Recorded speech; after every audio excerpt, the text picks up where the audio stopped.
अलबेले किस्सों की दास्तां के सिलसिले शुरू हुए, बनके कहानियां कहानियां।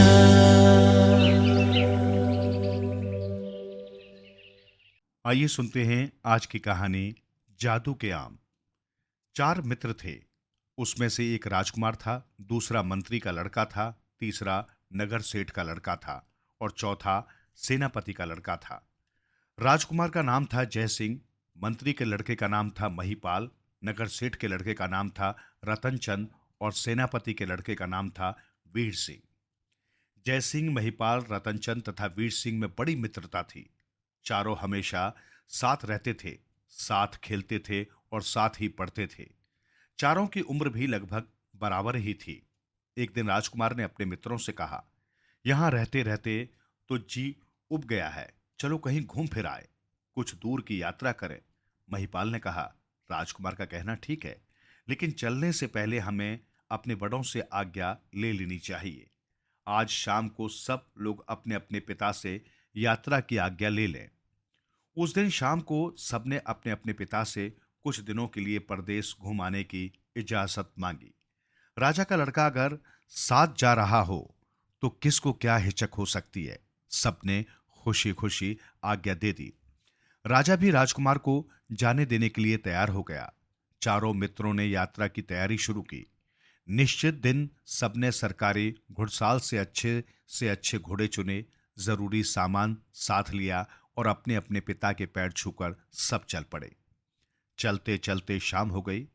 घोड़े भी थक गए थे। सबने कहीं रुककर रात बिताने का निश्चय किया। सुनसान जंगल था, चारों ओर पेड़ और झाड़ियां थी। दूर तक बस्ती का नाम न था। उन्होंने एक पेड़ के नीचे डेरा डाला। रतनचंद ने कहा, हम लोग यहां ठहरे तो रहे हैं, लेकिन चारों ओर घना जंगल है। रात के समय यहां बड़ा खतरा है, इसलिए ऐसा किया जाए कि 3 आदमी आराम करें और बारी बारी से एक आदमी पहरा दे। अगर कोई खतरे वाली बात नजर आए तो पहरा देने वाला सबको जगा दे। सबको उसकी बात पसंद आ गई। राजकुमार ने कहा, पहले मैं पहरा दूंगा, तुम लोग आराम से सो। राजकुमार हाथ में नंगी तलवार लेकर पहरा देने लगा। बाकी तीनों सो गए। रात बीतने लगी। जिस पेड़ के नीचे ये लोग सो रहे थे वहां आम का पेड़ था। पके पके आम लगे। अचानक पेड़ की डाल जोर से हिलने लगी और पेड़ पर किसी की आवाज आई, पेड़ के नीचे जो कोई हो हट जाओ, नहीं तो अभी मैं गिरता हूं। सब लोग खर्राटे भर रहे थे।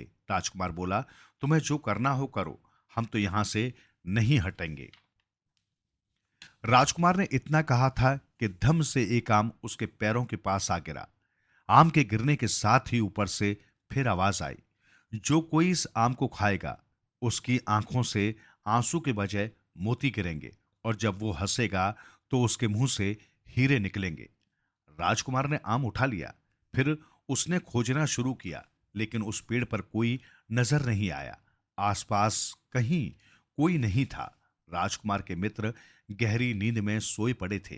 राजकुमार को लगा कि ये पेड़ जादू का है, इसके फल भी जादू के हैं।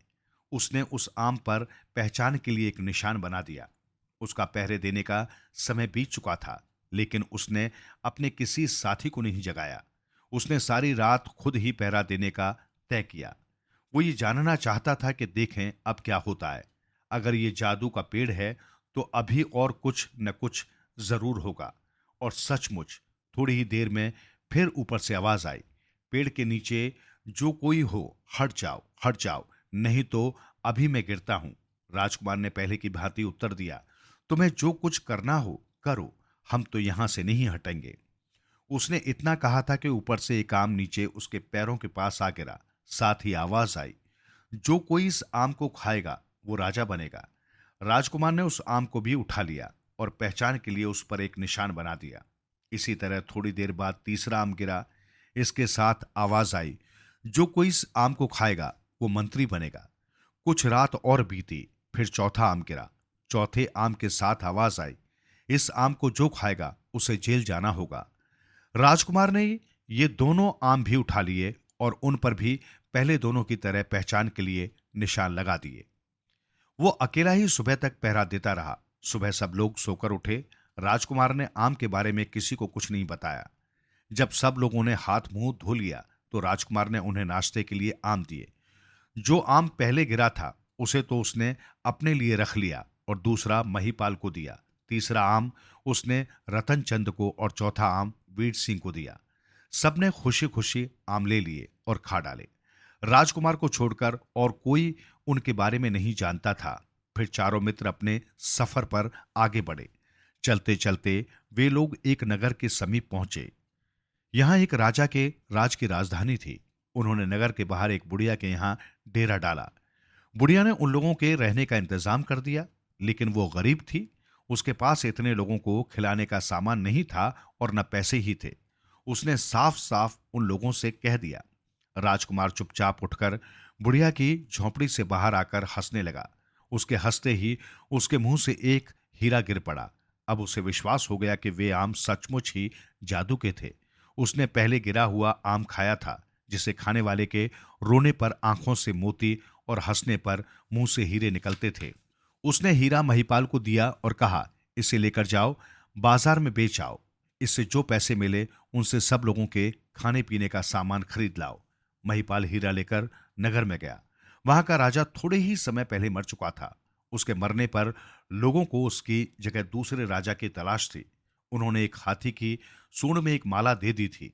हाथी माला लेकर चारों ओर घूम रहा था। जिसके गले में वो माला डाले उसे ही राजा मान लिया जाए। उन लोगों ने तय किया था। उस हाथी के पीछे पीछे राजा का मंत्री और दूसरे अधिकारी लोग घूम रहे थे। जब महिपाल उधर से गुजरा तो हाथी ने आगे बढ़कर उसके गले में माला डाल दी।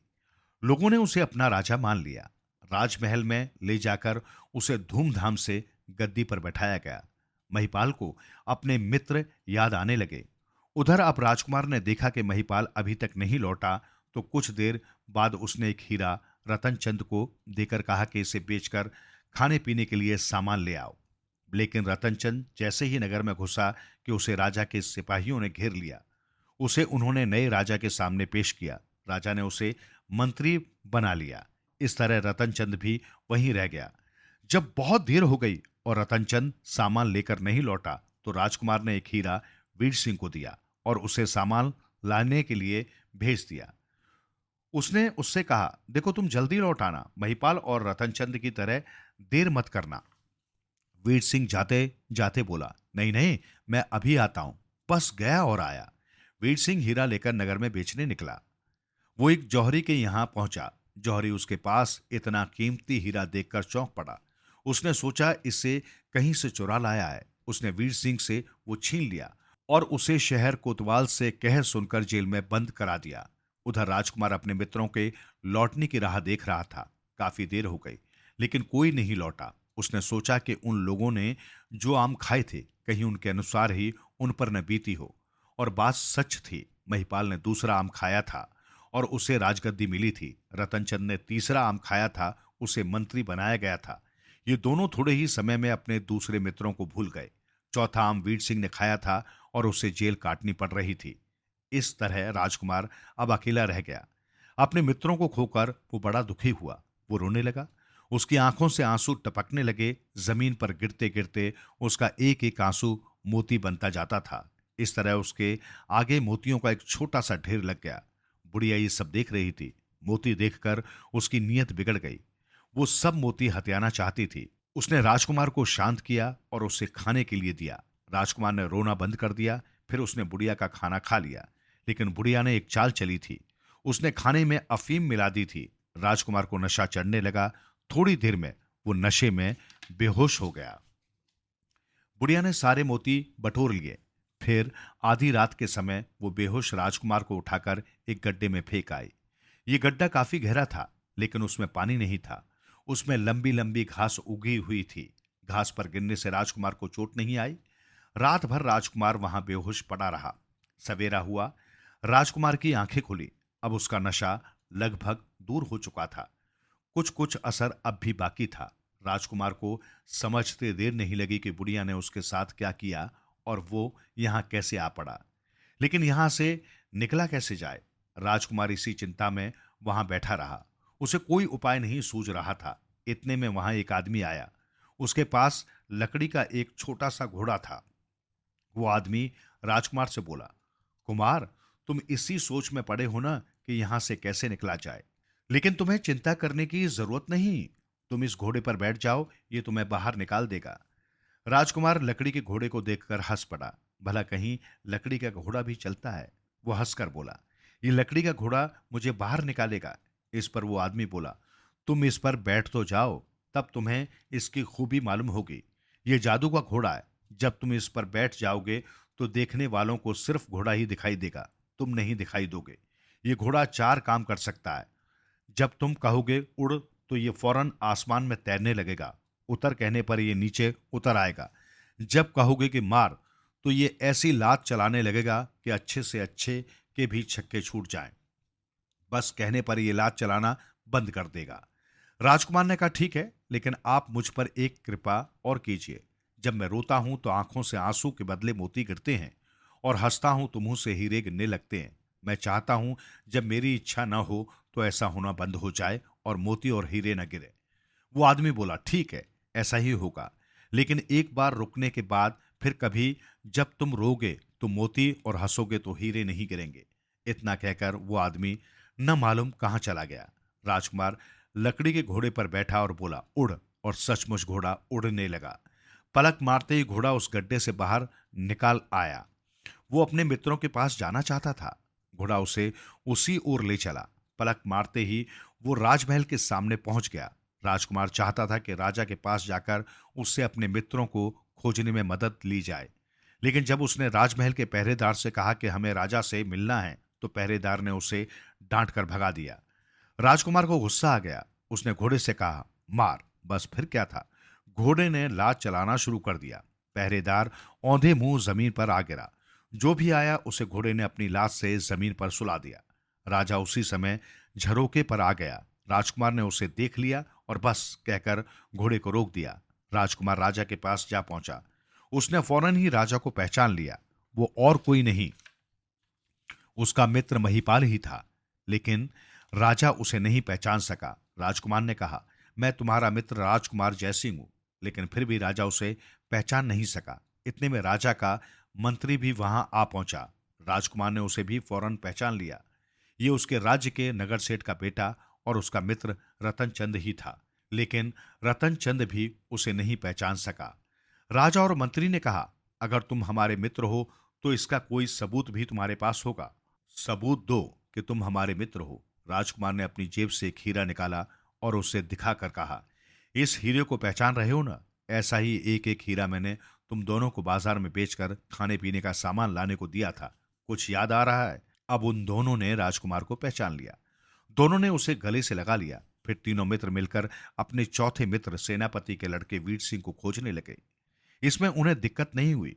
उस हीरे को उन्होंने जौहरी को दिखाया और इनाम देने का वायदा किया। जौहरी ने बता दिया कि वीर सिंह इस समय राजा की जेल में बंद है। वीर सिंह को जेल से निकाला गया। चारों मित्र फिर से मिलकर बड़े खुश हुए। राजकुमार ने अब अपने चारों मित्रों को जादू के आम की कहानी बताई। वीर सिंह ने जब ये सुना तो वो कुछ नाराज हो गया। वो बोला, वाह, अच्छे रहे, मुझे आम खिलाकर जेल भेज दिया और महिपाल और रतनचंद को राजा और मंत्री बना दिया। राजकुमार बोला, खैर भाई, जो होना था वो हो गया। चलो, हमारी यात्रा खत्म हुई। अब हम लोग घर लौट चलें। महिपाल और रतनचंद तो वहीं रह गए क्योंकि उन्हें तो अपना राज्य संभालना था। राजकुमार और वीर सिंह वापस लौट आए। घर आकर उन्होंने अपने अपने घर के लोगों को यात्रा के हाल सुनाए। मंत्री को बताया कि उसका लड़का एक राज्य का राजा हो गया है और नगर सेठ को खबर दी कि उसका लड़का मंत्री बना है। ये सुनकर दोनों बहुत खुश हुए। राजकुमार जयसिंह को राजा ने अपनी जगह राजगद्दी पर बिठा दिया। राजकुमार राजा बना। उसने अपने मित्र वीर सिंह को अपना मंत्री बनाया। फिर राजकुमार ने इच्छा प्रकट की, अब मेरी आंखों से मोती और मुंह से हीरे न गिरे। इसके बाद मोती और हीरों का गिरना बंद हो गया। राजकुमार अपना राज्य चलाने लगा। उधर महिपाल अपना राज्य चला रहा था। दोनों राज्यों में बड़ी मित्रता थी। चारों मित्र अपने अपने राज्यों में सुख से रहने लगे।